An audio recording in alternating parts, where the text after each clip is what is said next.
चलो खबरों में आगे बढ़ते हैं, जहां पर सावन के पहले दिन अखिलेश यादव ने आस्था पर सवाल उठाए हैं। आस्था को बता दिया भेड़ों का झुंड। उदय प्रताप सिंह की कविता को एक्स पर पोस्ट किया और सावन के पहले दिन आस्था पर सवाल खड़े कर दिए।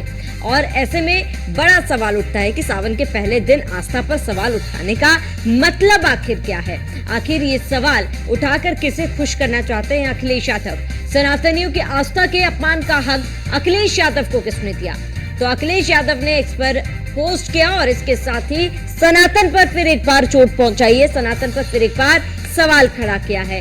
कई सारे सवाल ऐसे में उत्पन्न होते हैं, जहां पर ये सवाल उठाकर अखिलेश किसे खुश करना चाहते हैं, ये सवाल उठाकर अखिलेश क्या कहना चाहते हैं। ये बड़ी खबर आपको बताते हैं, जहां पर फिर एक बार अखिलेश यादव ने सनातन पर सवाल उठाए हैं। और अखिलेश यादव के सवाल आपको बताते हैं कि किसे अखिलेश यादव आखिर खुश करना चाहते हैं। सावन के पहले दिन आस्था पर सवाल उठाने का अखिलेश यादव का मतलब क्या है। अखिलेश यादव ने एक्स पर पोस्ट किया, वहीं सोशल मीडिया एक्स पर पोस्ट कर अखिलेश यादव ने लिखा कि एक साथ नहीं चलते हैं विवेक और आस्था, क्योंकि दोनों का ही अपना अलग है रास्ता। आस्था कल्पना का तर्क विहीन षड्यंत्र है, विवेक यथार्थ के प्रकाश का गायत्री मंत्र है। आस्था हमें ढकोसलों की ओर ढकेलती है, विवेक की समझ नवीन दरवाजे खोलती है। विवेकवान समाज उन्नति के शिखर छूता है, आस्था की भेड़ों का ईश्वर ही रक्षक होता है। जहां जहां विवेक है वहां वहां खुशहाली है, जहां जहां आस्था है वहां वहां पेट खाली है। सूर्य धरा के गिर्द घूमता रहा, आस्था से डरा डरा विवेक ने समझाया सूर्य स्थिर है। घूमती है धरा हमें पता है, कल इस पर अपशब्द उचारे जाएंगे। गैलियों की तरह सभी सत्याग्रही मारे जाएंगे, पर जिम्मेदार कलमकार विवेक के समर्थक है। आस्था उवाच के अधिकतर वचन निरर्थक है। भ्रमित आस्था की सांसों की अवधि सीमित है। गैलीलियो आज भी विज्ञान में शान से जीवित है। भाजपा में अंतःकलह आस्था और विवेक की है, यानी कि देश की आम जनता और एक की है।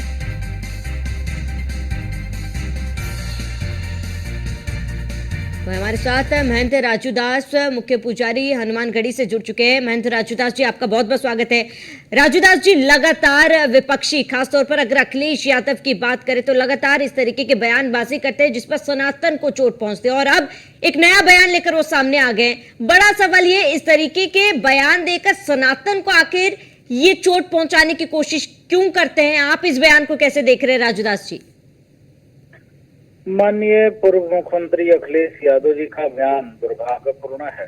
वो बार बार ऐसे आस्था से मजाक और आस्था से खिलवाड़ करते हैं। जिस प्रकार से सनातन को कोरोना, डेंगू, मलेरिया, टाइफाइड मिटाना है, रामचरितमानस पढ़ना है, नवपति ग्रंथ है, हिंदू हिंसक होता है, जिस पर ताली बजाते हैं, हंसते हो।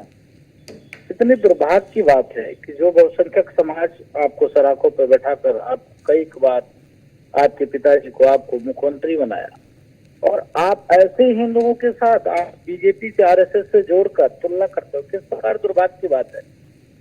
और मुझको लगता है कि मतिभ्रम इनको हो गया है, और इनको लगता है कि सिर्फ एक कौम, एक मजहब, एक संप्रदाय की ही बात करेंगे तभी शासन सत्ता सरकार में आ सकते हैं।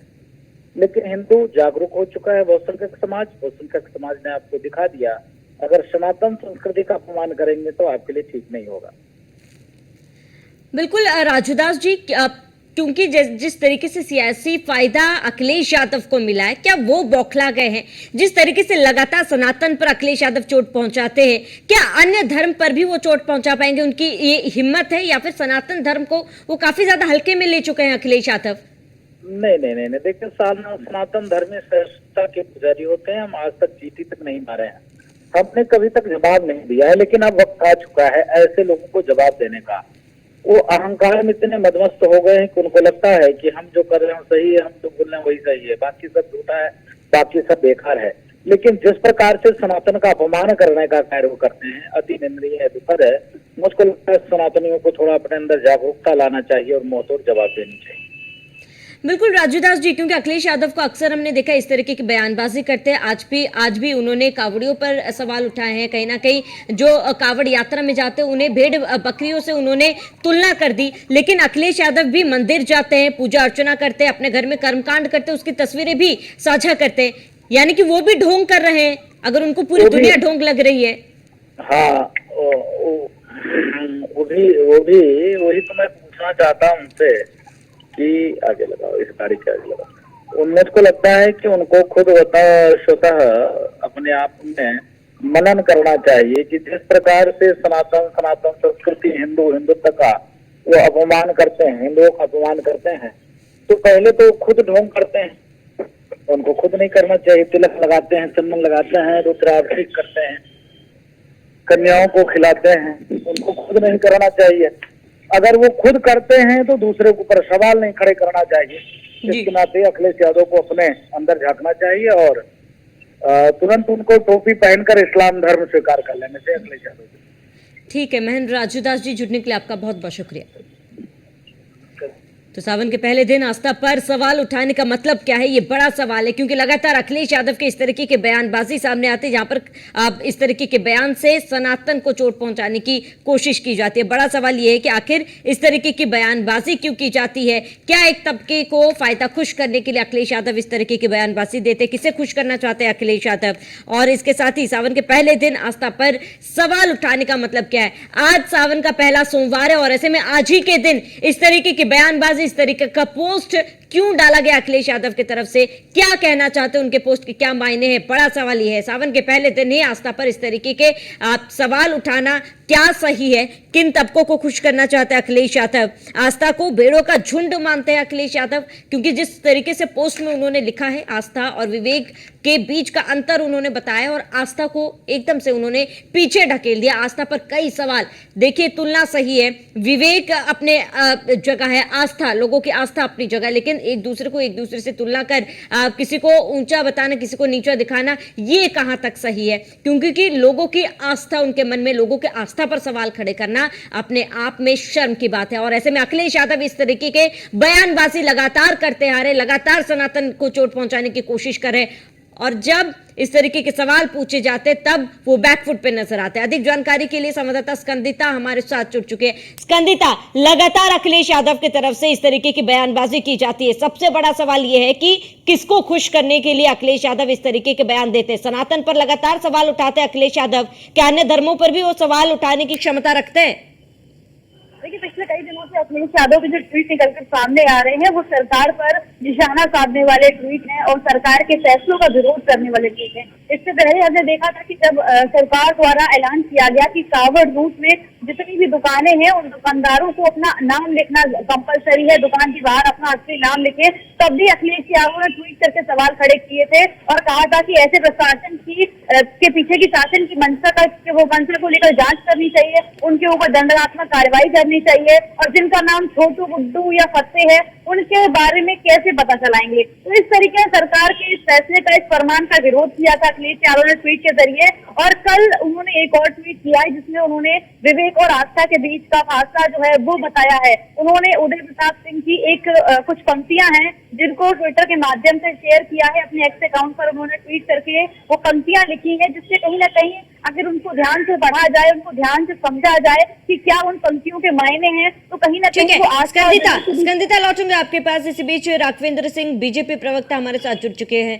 राघवेंद्र जी, अखिलेश यादव का फिर एक बार इस तरीके से विवादित बयान सामने आया, सनातन पर फिर एक बार चोट पहुंचाने की कोशिश की, इस बयान को आप कैसे देखते हैं?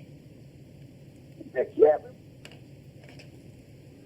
जानकारी है, लेकिन वास्तविकता ये है, अखिलेश यादव हो चाहे राहुल गांधी हो, ये लोग जो है समय समय पर मुस्लिम तुष्टीकरण को देखते हुए, जो एक मुस्लिमों का खास वर्ग ऐसा है, पूरा मुसलमान नहीं है लेकिन कुछ वर्ग ऐसा जरूर है जो सनातन धर्म पे जब कोई आस्था पर खिलवाड़ करता है, राम भक्तों पे गोली चलाता है, तो उनको प्रसन्नता होती है।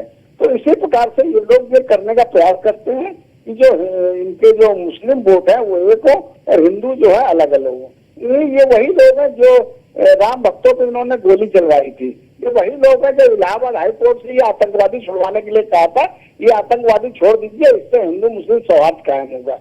तो ये सरकार की ओछी राजनीति हमें लगा ये उचित नहीं है। ये इस प्रकार के बयानबाजी से या इस प्रकार की तुष्टीकरण की राजनीति से हमें लग रहा है देश का भला होने वाला, न प्रदेश का भला होने वाला है। बिल्कुल राघवेंद्र जी, क्योंकि जिस तरीके से वो बयानबाजी दे रहे, बड़ा सवाल है कि किसे खुश करना चाहते हैं। और जिस तरीके से सनातन पर वो सवाल उठा रहे, क्या दूसरे धर्म के लोगों पर भी, दूसरे धर्म पर भी वो सवाल उठा सकते हैं? और क्या वाकई में किसी को खुश करने के लिए किसी धर्म पर सवाल उठाना या फिर टिप्पणी करना सही है?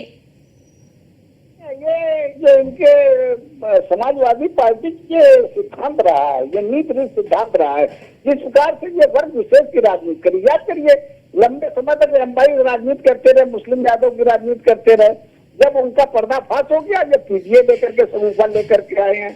भारतीय जनता पार्टी इस प्रकार की राजनीति नहीं करती है। हम लोग सबका साथ, सबका विकास, सबके विश्वास के नारे को लेकर के काम करते हैं और हम लोग समाज के हितों के काम करते हैं। इन लोग कभी, अब जब इनकी सरकार आती है तो घपले घोटाले की सरकार होती है, जब इनकी सरकार आती है तो उत्तर प्रदेश में दंगे होते हैं, जब इनकी सरकार होती है तो भर भर के ये लोग मुस्लिम तुष्टीकरण के काम करते हैं। मुझे याद है जब 2012 में इन्होंने घोषणा पत्र तैयार किया था तो इन्होंने कहा था अगर हमारी सरकार बनती है तो हर थाने में 6 सिपाही मुसलमान तैनात होंगे।